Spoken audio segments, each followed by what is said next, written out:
This is the Orange and Black Insider Bengals podcast. He's John Sheeran. I'm Anthony Cosenza. And you can get this episode and every other on iTunes, on Stitcher, on Spotify, on Google Play. You can also get it on the Megaphone platform, YouTube, and all of our stuff is on cincyjungle.com.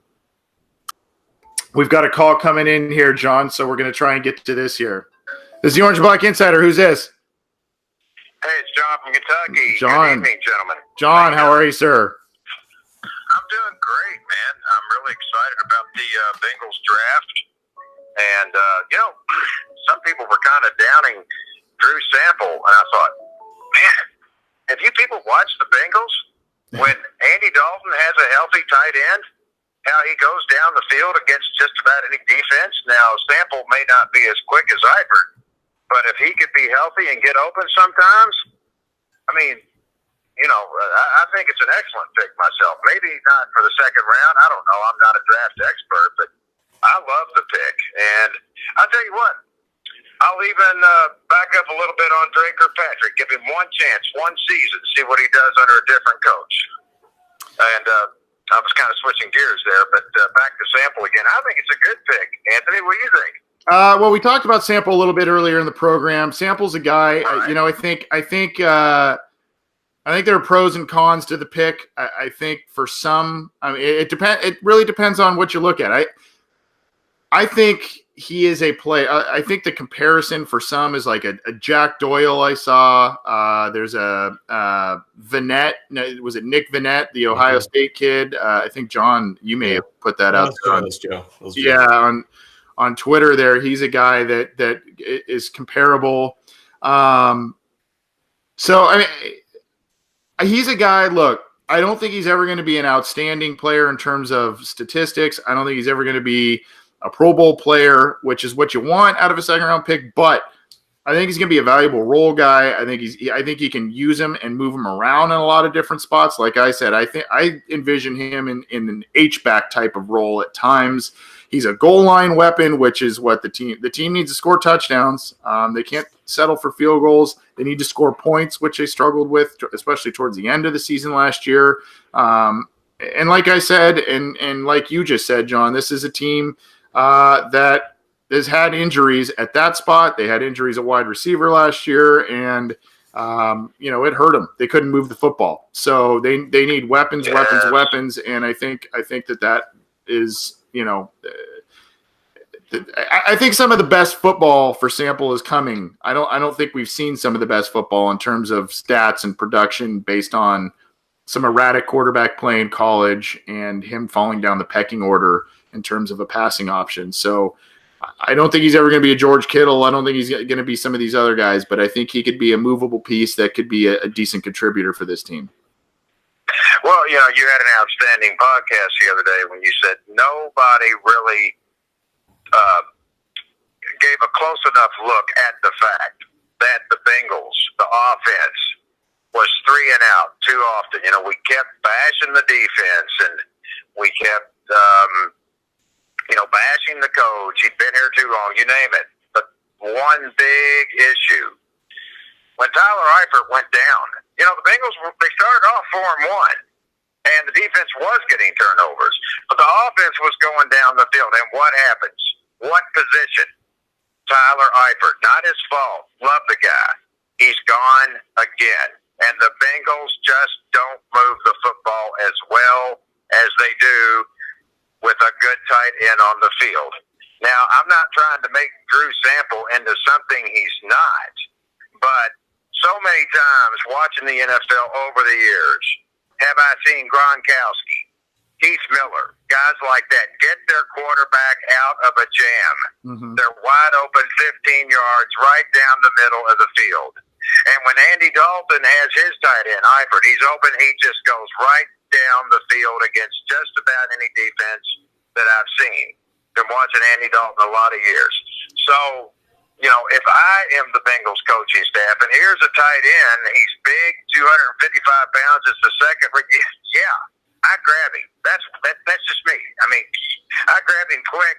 I don't care what anybody says. I want a tight end for Andy Dalton badly. Yeah, because Tyler Eifert's coming back, Anthony, but what if he goes out in 3 games? Right. Not to be too cynical here, but it's happened too many times. I'm sorry. Go ahead. No, you're right, and I think, like we said, in defense of the sample pick, the Bengals moved back and got an additional pick. I'm gonna move on here, John. There's one aspect we're gonna talk about off the air, but thanks for calling in, bud.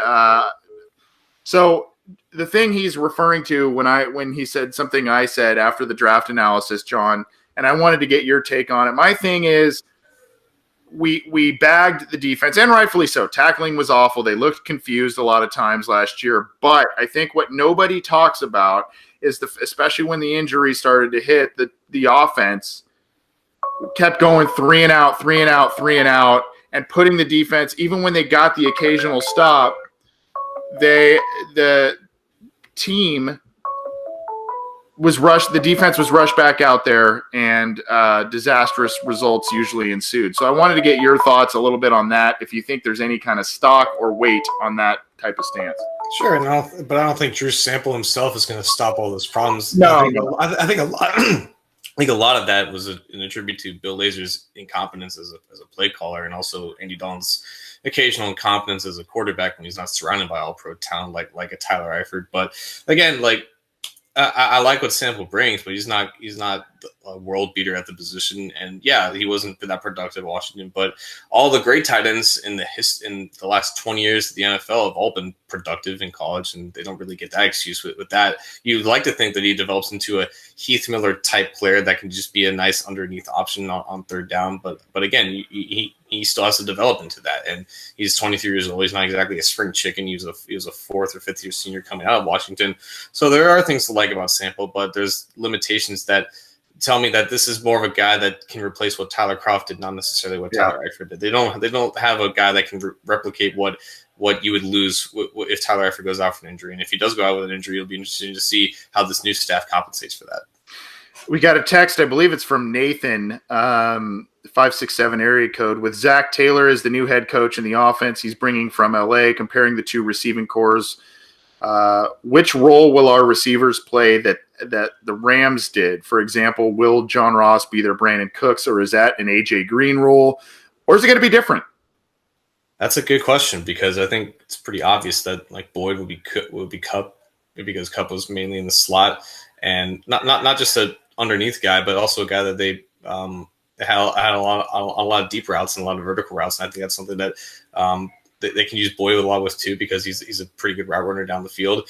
Robert Woods was more traditionally the X alpha number one receiver, and that's probably what Green's going to be in terms of just the full route tree. And then you have Cooks, a lot of jet sweeps, a lot of mesh concepts over the middle, and a lot of doing that underneath stuff kind of builds towards vertical routes later in the game. And I think that fits right up John Ross's alley, not just in terms of size, but just in terms of overall ability. And it's like there are two very different receiving cores in terms of what types of receivers fill those spots, but in terms of roles, those are probably how they're going to correlate with that. And I don't want to compare in terms of talent, because I don't want to take away anything that the Rams guys do, but they don't have a guy like AJ Green, unfortunately. Robert Woods is good, but he's not AJ Green at that position. And not giving away to anything for Cooper Kupp, but I think you could argue that Tyler Boyd has more natural talent to him. So there's potential for similar production out of all three of those guys compared to what the Rams do. But I think those roles are pretty much how they're going to be. Got another text here, John, Dan from Tennessee. Show rocks. Hey, thanks, Dan. I don't know if I can get to all of this because it's a longer text, but basically, opinion of draft, time will tell, but I think you have possibly 3 starters for this year, and the value in the 6th round was simply a coup. He mentions Jonah Williams being a Whitworth type. He gives, basically, this is grade time. He says he gives the draft class a solid A. What would you give it?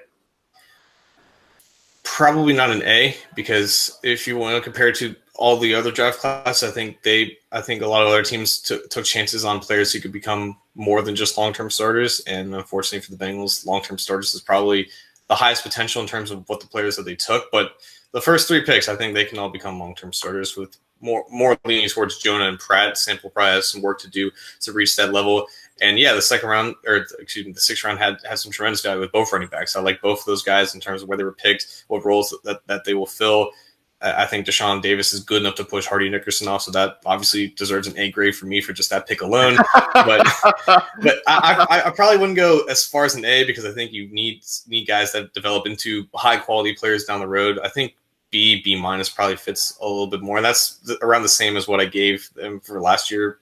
But at least last year, I was more pessimistic about their first round pick, whereas compared to this year, I thought if they didn't go quarterback with Dwayne Haskins and they couldn't get a linebacker, then Jonah Williams was by far the best way to go. So just having that first round pick weighted more heavily probably puts us up to B minus or B for me.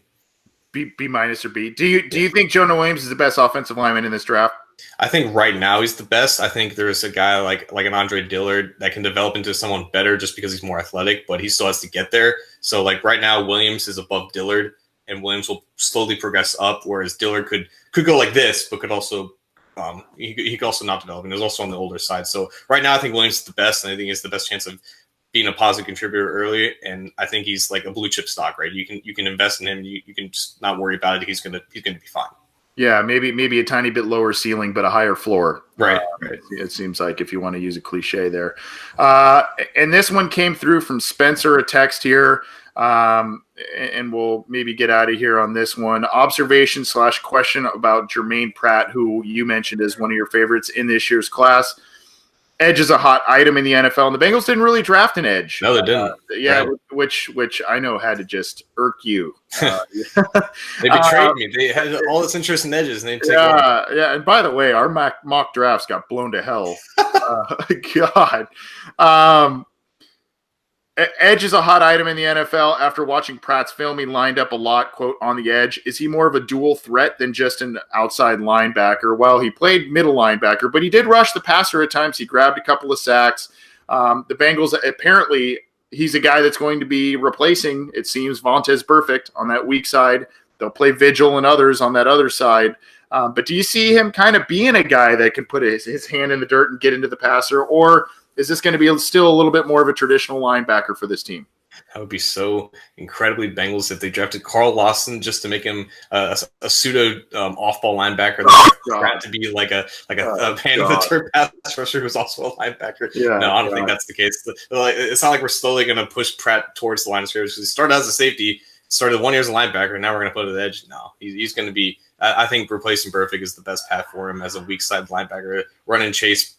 Pursuit, knife through the line of scrimmage. I think that's perfect for him and his skill set because he's like a heat-seeking missile. Like he's probably the best, if not one of the best, pure tacklers in this class. Yeah. I think that's some more you can say about Devin White or Devin Bush. While they were productive in terms of tackles, they had some issues in terms of missed tackles. That wasn't really an issue with Pratt. In just the 1 year they started at linebacker, he was a tackling machine there. You know, he produced like a Pro Bowler in terms of solo tackles. So I'm very comfortable with him being a linebacker, and he can blitz as an off-ball guy, similar to that of a Devin Bush. So if they do have issues rushing the passer during games, calling upon him for a couple of delayed blitzes wouldn't be the worst thing in the world.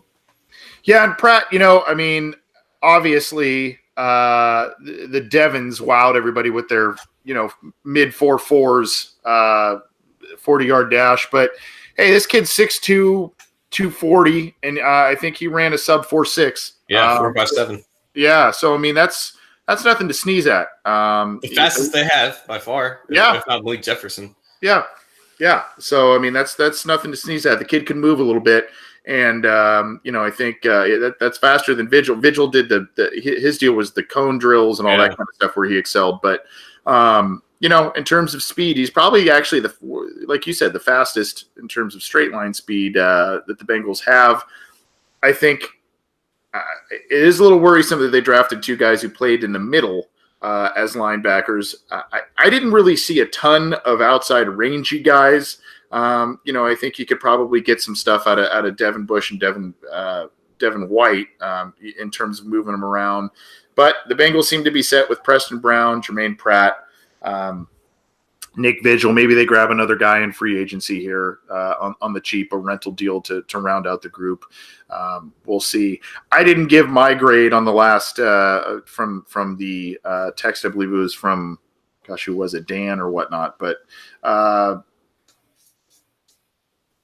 I would say I'd go B. I'd go right around with you. I'd say a B. I think part of that is they didn't grab some of the sexy picks. There's a couple of things I disagreed with, but I kind of slept on it a little bit, and all of a sudden these picks are making more sense to me. Like I said, I think it's about character. It's about high floors with a lot of these guys, guys that can come in and do some things right away. Maybe not start, but and you got to give the Bengals credit. They wanted to retool the offensive line, and they did that. So I don't know if it was absolutely outstanding. I liked some picks a lot. I was kind of just shoulder shrugging some others, but I didn't necessarily hate any picks. I wouldn't say going forward, but obviously time will tell. Ask us again in 3 years, and we'll let you know. This is the Orange and Black Insider Bengals podcast. He's John Sheeran. I'm Anthony Cosenza. We appreciate all the feedback, the calls. Sorry, we got a lot of calls throughout the show. Sorry we couldn't get to all of them, but we tried to get to as many texts and all that kind of stuff as we could. A lot to talk about this week.